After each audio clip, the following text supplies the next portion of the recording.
Sarah here from GraceInMySpace.com. Today we're going to do a super simple, quick DIY that will make your home feel a little bit extra cozy and magical this winter. We're going to transform these fake candles into something that looks realistic.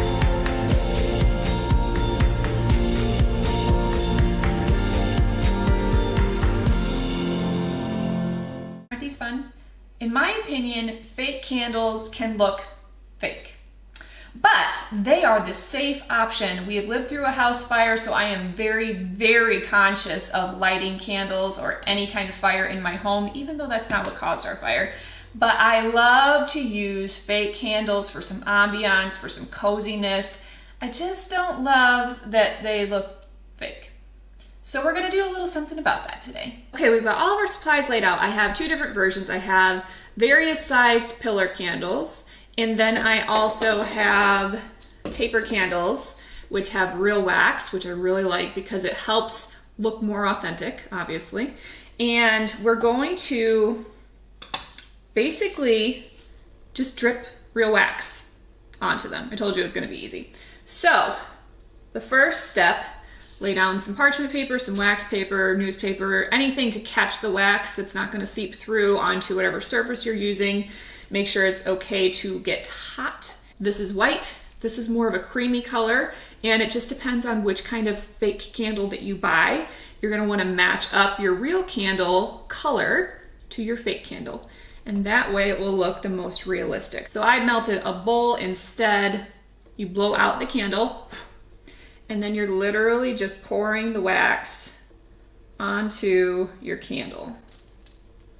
Once you get a little bit in there, shake it off. And if you have the kind where there's like a hole on the top, tape it up so that you don't get any wax inside of the mechanics of your candle, because that's gonna defeat the purpose. And that's gonna create the drippy look that we're going for. Hey guys, don't burn yourself.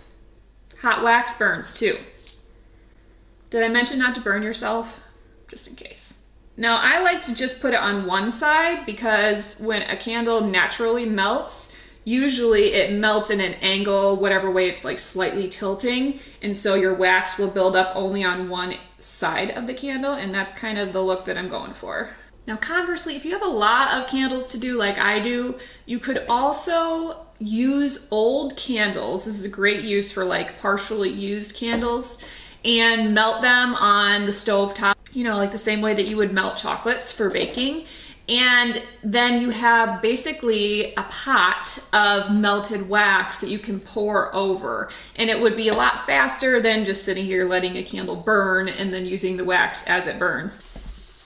This is very, very hot.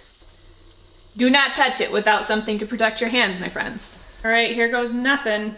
This method is more dangerous than the bowl method or the taper method because you're dealing with literally boiling wax. And so make sure that you have all of your bases covered.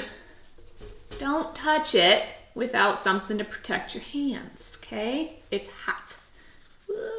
And you're pouring hot wax on your counter area, so go real slow. Don't over pour, because number one, you don't want to melt your fake candle. And number two, you don't want to cause marks on your counter. Mine is quartz. I'm not super worried about the heat. Other countertops or work surfaces might not do as well. Oop, got some inside. Didn't want to do that. This is going to make a different kind of pattern. It's like an experiment. Make sure and cover up any openings to battery covers or any openings inside of the candle itself, like up in here, because you don't want to mess up the mechanics of your candles.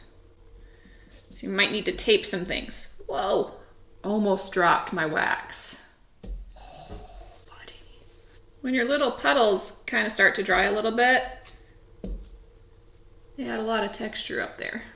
Just do a small little dab and let it dry a little before you add the next bit, because that's what forms the drips, is when it kind of dries as it's dripping.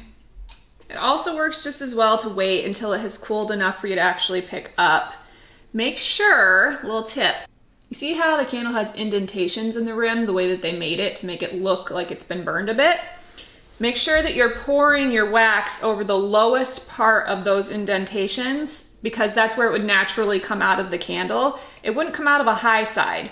So you want to kind of try and play with the curves of your candle the way that they made it. And then you can kind of get the look that you want by moving the candle different ways. Let it drip a little, stop it from dripping. And then you'll have various levels of drip. Let me tell you, there's a science to this. The boiling method 100% works better if you have an old candle in a jar that you can heat up without causing any damage to anything. It's much easier to work with than a taper candle or a bowl like I was using before. And the wax just goes a lot farther. Now I know I said this a few times, but hey, don't burn yourself. Okay? Let's be friends. You don't need anybody saying, Sarah told me to do this, and then I burn myself with hot wax. Now I have some wax left over, so I'm gonna go back to my first candle, fully dry. I'm gonna apply another layer, and that'll just add more of that drippy look to make it look more authentic, because once your layers have kind of dried a little bit and then you add more, obviously it creates more dimension, it adds more of the kind of fingers down the candle, and it makes it look more authentic that way. Tip number 1, heat your wax on the stove. Tip number 2, make sure that you have taped up any mechanical portions that need to move, because the wax will get in there and it will make it stationary or it will corrode your battery area. Tip number 3, use an old candle that you have partially used and you're just not going to use up the rest of it in a glass container and heat it on the stove. That worked the best. Tip number 4, when you're taking that hot wax out of the pot, use a pot holder, obviously, but then let the candles just sit and rest for maybe 5 minutes. The wax will stay hot and it will stay in liquid form, but the container has time then to cool down and it's much easier to handle. Tip number 5, as you are dripping the wax onto the candle, there's gonna become a pool of hot wax on your surface. Make sure you protect your surface, but you can use your candle then and just kind of dip it flat into that pool to create dimension. You can dip the top portion of a pillar candle like this where the wick, the fake wick, is inside and it doesn't touch anything, and then you get a really fun little edge on the top of your candle. Before and after. Before and after again.